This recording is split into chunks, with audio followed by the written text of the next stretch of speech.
terbuat dari kulit sapi atau kayu. Kemudian orang-orang pada zaman itu standar sandalnya yaitu sandal kayu, selop, rompas seperti yang dipakai opah di Filipina. Kemudian pada tahun 90 awal, pabrik Jaya Prakarsa mengeluarkan produk sandal berbahan karet dengan alas berwarna putih dan jepitan sandal yang berwarna kuning, hijau, merah yang kita kenal sebagai sandal jenis swallow.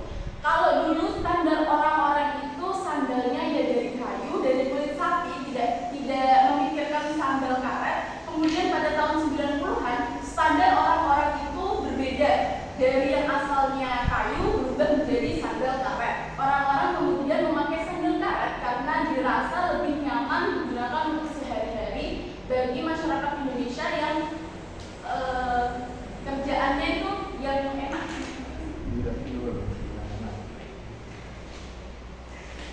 Sandal karet sendiri itu pertama kali dikeluarkan oleh Swallow itu tadi ya, terbuat dari karet, memiliki harga terjangkau dengan bahan yang kuat dan cocok dipakai sehari-hari. Apalagi desainnya sederhana.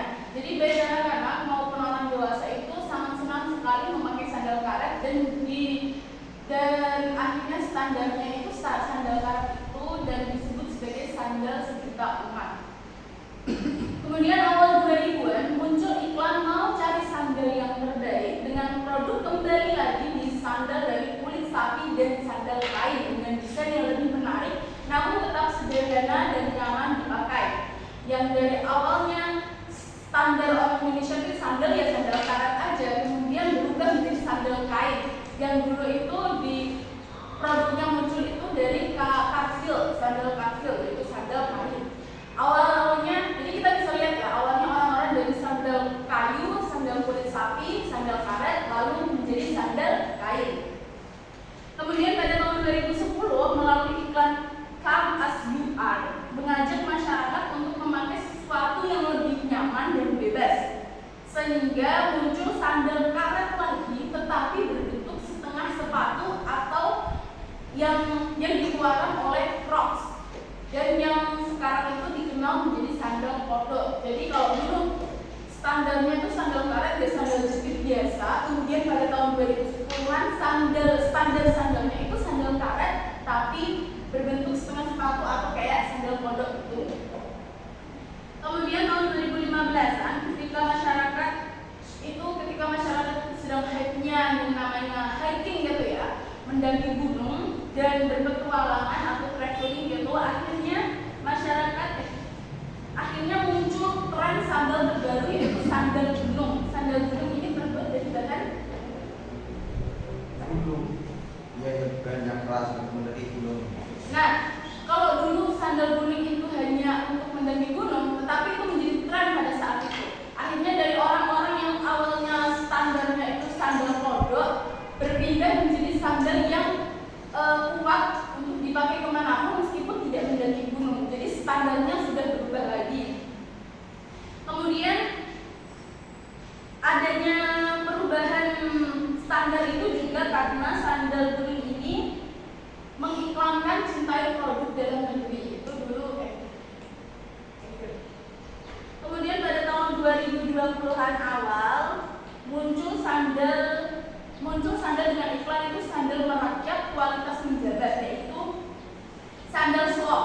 Dulu kan udah pernah pakai sandal slop pada tahun 90, belum tahun 90-an, pada masa-masa dulu lah, pakainya kulit sapi atau kayu, pakainya sandal slop kayak perompak. Lalu pada era sekarang ini 2020 kan muncul lagi sandal slop tetapi menggunakan karet. Jadi standar orang itu berubah.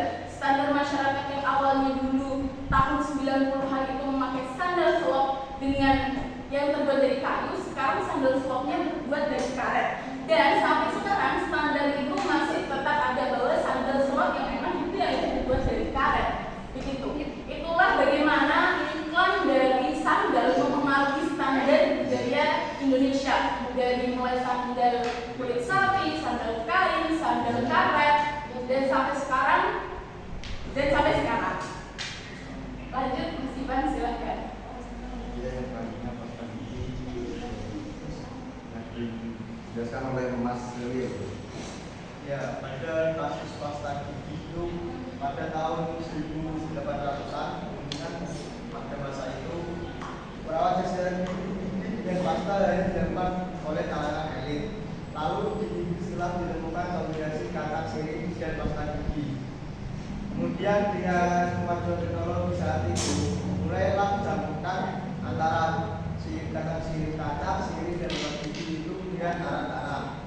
Kemudian pada tahun 1890-an, salah satu produk di Amerika menerapkan pasta gigi berbentuk tabung pertama di dunia. Yang ini bukan digunakan sebagai wadah menyimpan pasta gigi. Kemudian itu pasta gigi mulai masuk ke Indonesia sejak masa penjajahan Belanda, yaitu pada abad ke-18. Hal ini bersamaan dengan kebiasaan mandi. Pada saat itu orang Belanda menyebut pasta gigi dengan sebutan pasta, akan tetapi sebutan sulit diucapkan. Akhirnya pada saat itu masyarakat pribumi menyebutnya dengan odol, sesuai dengan tulisan yang tertera pada kemasan pasta gigi tersebut. Kemudian pada iklan pasta gigi di koran pada masa kolonial begitu menjamur, sehingga masyarakat pribumi berbeda alih menuju pasta gigi yang disebut dengan odol. Kemudian merek tersebut tercatat di benak masyarakat sampai turun-temurun hingga sekarang disebutnya odol. Benar kan? Ya. Orang. Kemudian pada tahun 1945, ketika di Eropa saat maju dalam industrial, beberapa penemu mencampurkan pasta gigi dengan sabun. Setelah itu, sabun diganti dengan bahan lain untuk membuat pasta menjadi pasta halus atau emulsi seperti sodium lauryl sulfat, bahan umum dan gigi masa kini. Ya, seiring jalannya waktu, odol ini kan tadi merek yang sangat-sangat populer di benak pribumi sampai turun-temurun. Dan sampai beberapa waktu ini odol ini sudah mempunyai saingan, dan salah satu pasta gigi pertama juga Pepsodent dan Colgate. Dan itu juga termasuk yang pertama, brand pertama pasta gigi. Akan tetapi nilai jual pasar yang menjamur tetap di odol lagi. Dan untuk Pepsodent ini adalah produk pasta gigi asal Amerika, telah hadir sejak tahun 1915 setelah diperkenalkan oleh pabrik Pepsodent di Chicago. Saat ini Unilever bertanggung jawab dalam pemasarannya di Indonesia. Pepsodent telah menjadi pilihan utama masyarakat. Pepsodent yang menjadi salah satu yang paling dikenal. Penelitian ini menunjukkan bahwa Pepsodent mengalami perkembangan signifikan di Jakarta antara tahun 1969 antara tahun 1991 dan antara tahun 1969 hingga 1991 sampai abad ke-20 dikembangkan. Pepsodent ini pasta gigi ini dikembangkan untuk membantu mencegah atau mengobati penyakit dan kondisi tertentu seperti sensitivitas gigi.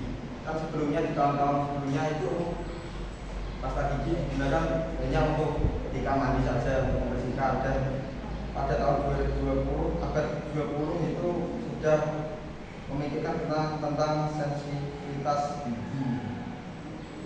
Merek-merek ini melakukan inovasi dalam produk dan strategi pemasaran yang berkontribusi pada peningkatan kesadaran masyarakat tentang pentingnya kesehatan gigi. Iklan pasta gigi berperan dalam mengubah kebiasaan masyarakat Indonesia dalam menjaga kesehatan gigi. Masyarakat mulai lebih sadar akan pentingnya menyikat gigi dan secara teratur. Dan gigi teratur itu dengan didampingi oleh brand-brand tadi. Dan yang selanjutnya kasus tentang hijab. Perkembangan gaya hijab di Indonesia pada tahun 1980-an sekilas dengan perkembangan gaya hijab di Indonesia merupakan sama dari Makassar dan Sulawesi Selatan pada abad ke-17. Kemudian pada tahun 1900-an gaya hijab diadaptasi oleh Muslimat Jawa, yakni salah satunya oleh organisasi Gabungan Muslimat Indonesia Aisyah. Memasuki zaman Orde Baru,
berkembang yang mendobrak segala perkataan yang negatif tentang hijab.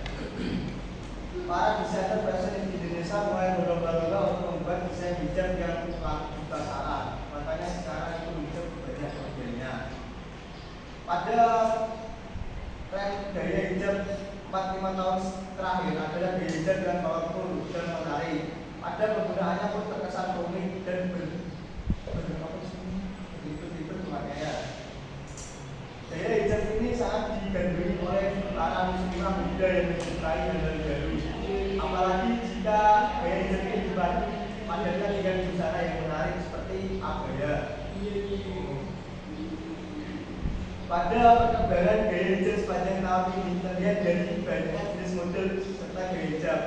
Gaya hijab sering digunakan adalah gaya hijab pasmina yang sekarang dipakai oleh teman saya ini, yang ditemukan di atas kepala, yang disertai aksesoris menarik seperti bros, terus penelitian itu. Hal ini memberikan kesan tampilan muslimah modern serta tidak ketinggalan zaman. Pada tahun ini juga banyak sekali perempuan muslim yang memutuskan untuk berhijab. Istilah sekarang dikenal sebagai hijrah. Hal ini dipengaruhi oleh semakin banyaknya perempuan yang memakai hijab. Kemudian itu selain gaya hijab pasmina, gaya hijab panjang untuk dada pun mulai banyak dipakai. Salah satu brand hijab pasmina yang terkenal adalah Alizata. Banyak orang yang berpendapat bahwa gaya hijab panjang ini disebut gaya hijab kami. Gaya hijab ini bahkan sering dibantu badannya dengan gamis menarik yang berwarna sehingga terkesan modern juga. Perkembangan gaya hijab ini kembali lagi pada gaya hijab minimalis yang tidak ada pemakaiannya. Gaya hijab ini yang sedang tren yaitu OOTD atau secara dari outfit of the day. Gaya hijab itu membebaskan penggunaannya terpadu padanya hijab supaya tidak berbahaya. Kemudian tren hijab ini sangat disesuaikan dengan pemakaian yang dikenakan. Bahkan terkesan menghadapi gaya busana dari luar seperti gaya busana berat dan swasta gaya busana Korea yang classy and feminine. Oke teman-teman, jadi itulah bagaimana iklan itu mempengaruhi sosial budaya. Mari kita tarik secara garis besar. Bagaimana tiga iklan itu bisa mempengaruhi sosial budaya masyarakat di Indonesia. Yang pertama adalah sandal. Dulu orang-orang pakai sandal terompa dari kayu, kemudian bergeser sandal jepit dari karet, kemudian bergeser lagi sandal dari kain dan kulit sapi, kemudian bergeser lagi sandal dari karet lagi, kemudian sandal dari kain yang bisa lebih kuat, kemudian sandal dari karet berbentuk setengah sepatu, dan sampai sekarang sandal selop dari karet. Kemudian untuk pasta gigi sendiri, standar budaya Indonesia atau sosial budaya yang berubah adalah kalau dulu pasta gigi itu dari kacang dan sirih, kemudian lanjut dari kacang sirih, arang dan tanah, kemudian pasta gigi hanya digunakan untuk mandi, kemudian pasta gigi dicampur dengan sabun, kemudian pasta gigi akhirnya ditambahi kandungan sodium kalisulfat, kemudian pasta gigi menjadi obat pada penyakit mulut, sensitivitas gigi, gusi berdarah, kuning, dan lain-lain. Kemudian pasta gigi akhirnya menjadi standar bahwa pasta gigi itu harus secara teratur menyikat gigi. Kemudian pasta gigi pakai arang, kemudian pakai siwak, dan sampai sekarang pakai bermacam-macam bahan. Kemudian yang terakhir, hijab. Dulu hijab hanya sederhana, hanya berselempang. Kemudian hijab mulai tertutup sampai menutup dada. Kemudian hijab dengan fashion dililit-lilit. Kemudian hijab slobokan. Hijab slobokan itu lah pakai pad. Kemudian hijab sederhana segi empat seperti yang dipakai bujang itu. Kemudian hijab ala turban. Kemudian hijab bergo tanpa pad. Kemudian hijab selempang lagi memakai pasmina yang hanya di selempang begini. Kemudian hijab instan, dan terakhir adalah French mark. Bagaimana kita bisa lihat bahwa iklan-iklan itu bisa mempengaruhi sosial dan budaya masyarakat Indonesia.